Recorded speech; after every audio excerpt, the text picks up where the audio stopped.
What's up, guys? This is Coach Grant with First Down Training, and today we're going to be breaking down multiple moves that wide receivers can use at the top of the route to get separation. So we're going to be breaking down the mechanics of these moves, when to use them. So I hope this video helps you guys out. Hope you can learn a few new things. But also, fellas, if you would like to get some work in with myself and my staff of coaches this offseason, we are going to be traveling out to 15 states across the U.S. for 2-day-long QB and wide receiver training camps. So next up, we'll be coming out to San Francisco, then Orlando, New Orleans, Charlotte, Dallas, the DMV, St. Louis, Honolulu, Boston, Cleveland, Austin, Seattle, Newark, Denver, and Los Angeles. So if you guys want some more information on that, would like to know how you can sign up, check out that very first link in the description below. Let's get started with this video. So now, first thing we're going to be talking about today is called a rocker step. So what is a rocker step? Now, some of you maybe know what this is. Some of you may not know the mechanics of this and how to actually perfectly execute it. So let's play this thing full speed. So this is Gabe Davis. I'm sure all of you have seen this route before where he pretty much makes it look like the DB got shot and he's running a post route, right? So this rocker step is a great thing to use against this type of coverage, right? So let's look at the coverage for a second here, because I could teach you this move. I could teach you how to run this. I could teach you how to run every single route running move in the book. But if you don't know how to run it or when to run it, actually, if you don't know when to run it, there is no point in even learning it. So you can know how, you can be perfect at it. But if you can't execute it in a game, there is no point. So let's talk about the coverage. DB's outside leverage, right? What they were thinking here, I believe this was fourth down, is they were probably thinking that they were going to try to do something towards the sideline, like a comeback, an out route, just get to the sticks. So this DB's in zone, and he's got safety help to the inside, but he's outside leverage, right? So if he's running a post route, what a lot of beginner wide receivers would do is be like, oh, he's giving me the inside. Let's just go take off and run.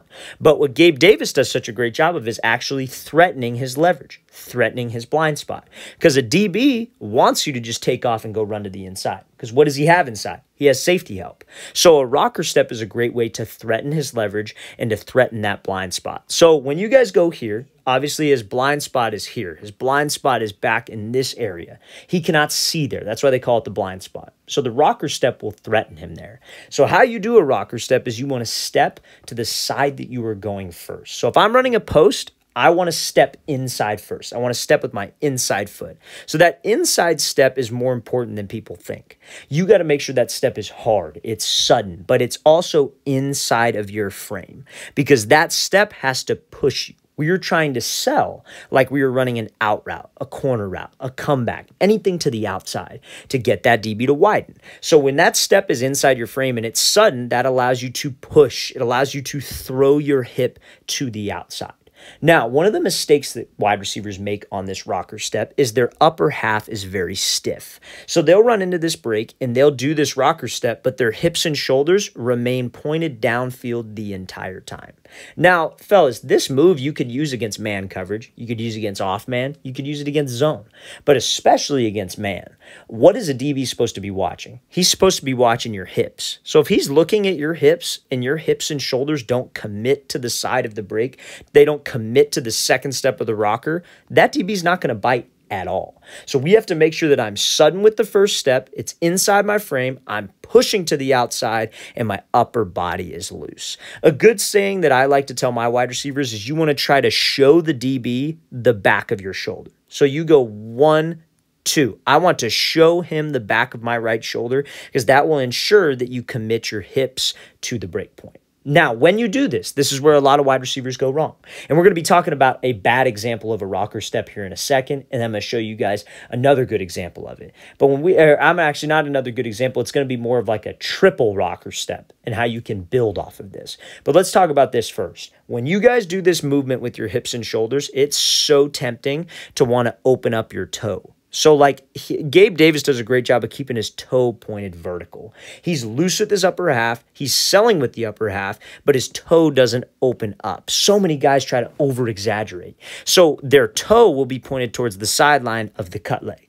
Now, some people might be going, oh, he's getting too technical with it. Just run the route. But let's talk about what's going to happen if your toe opens up. If you reach, if your toe opens up, your hips and shoulders go, you're going to either hurt yourself, because what do you have to do after this move? You have to drive to the post. You have to actually get out of the route. But if you open up too far and you open up your hip too much, you're not going to be able to. Or if you try to push, you're going to hurt your knee because it's not in an explosive spot.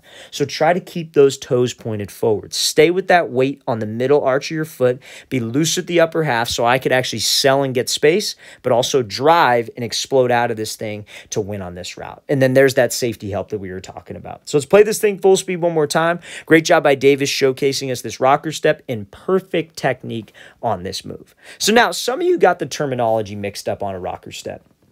You think that every time that, and it's not wrong because I've seen it over and over again with receivers, that I just want to make sure that you guys are using the terminology correctly. And a lot of you guys think that anytime you throw a crossover move, it's a rocker step. Incorrect. Rocker step is at the top of the break. It's either 2 steps or 3 steps. That is all. So it's either an in-out or an in-out-in, and you're running an outside breaking route. It's one of the two, or it could be used vice versa. But that rocker step, you only use it on a post, a corner, a dig, and an out. That is all. So Justin Jefferson, I saw somebody calling this a rocker step on Twitter. And he comes off the ball and he goes 1, 2, 3. That's more of just like a 3-step release. It's a press coverage move. It's not a top of the route move, if that makes sense. So make sure, fellas, we're just using this thing correctly. We know the right terminology for when somebody says rocker step, and we know the right terminology when they say crossover. I would consider that off the line more of a crossover or a triple step release.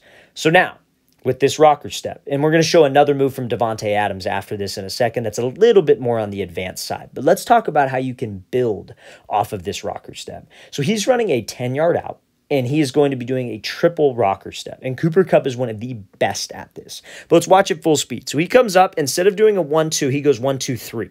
So now, if you're doing a triple rocker step, that's what I like to call it. You go here. It's you step to the side opposite of where you are breaking first. So he goes right, then left, then right again. It's a 1, 2, 3.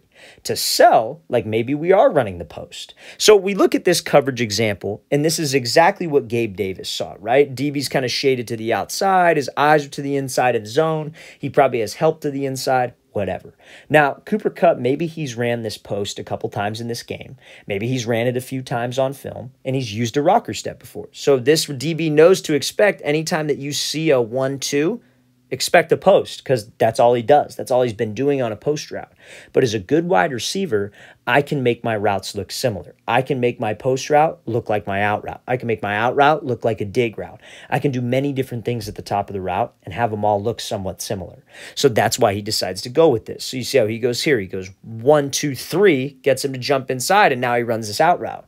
It's better than just going 1 step on the out route. It's better than running just a rocker step out then in, because you never really do that. He goes 1, 2, 3. To sell like he is running a post. That is a textbook triple rocker step there from Cooper Kupp. And watch his foot strike, fellas. That's the last thing I want to point out on this. You see where he's striking. Inside of his frame, sell.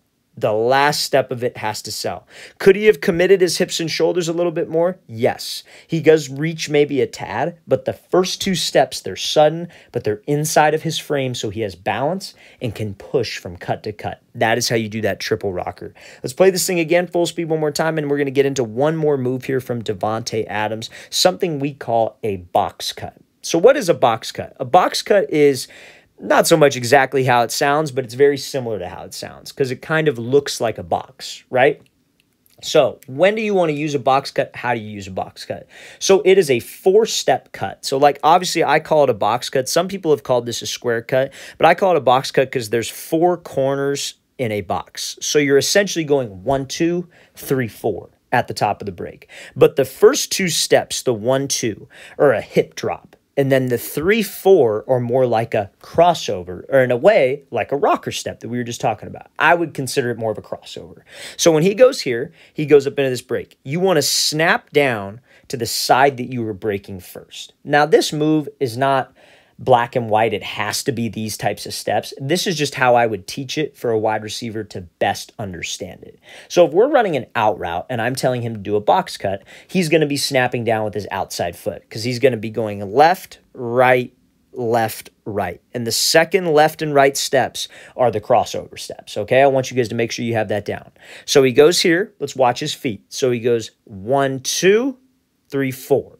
And that third step was kind of quick. He dragged it a little bit, but 4 steps total to sell like he is running that dig route. That's all you're trying to do. You're trying to sell dig or you're trying to sell out route. So let's play it again one more time. He goes here, 1, 2, 3, 4.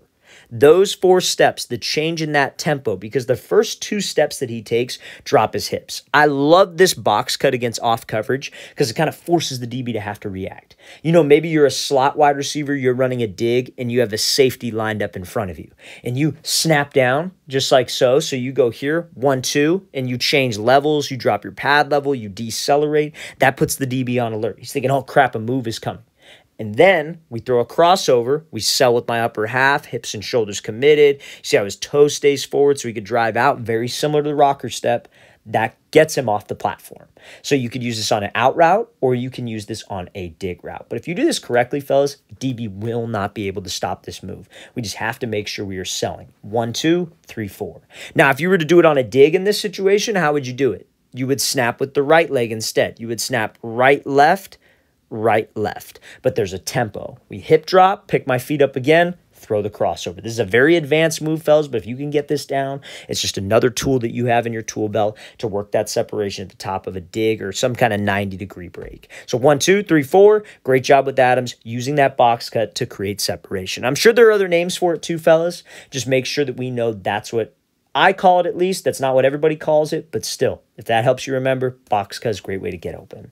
All right, fellas, really want to thank you for watching. I really appreciate it. If you guys have any questions at all, don't hesitate to leave those in the comment section below. Always appreciate the feedback. It's always great to hear from you guys. And again, fellas, if you'd like to get some work in with us in 15 different states this offseason, check out that very first link in the description below where you can sign up, get more info about whatever camp that you're interested in. So check out that link below. I'll see you guys next time.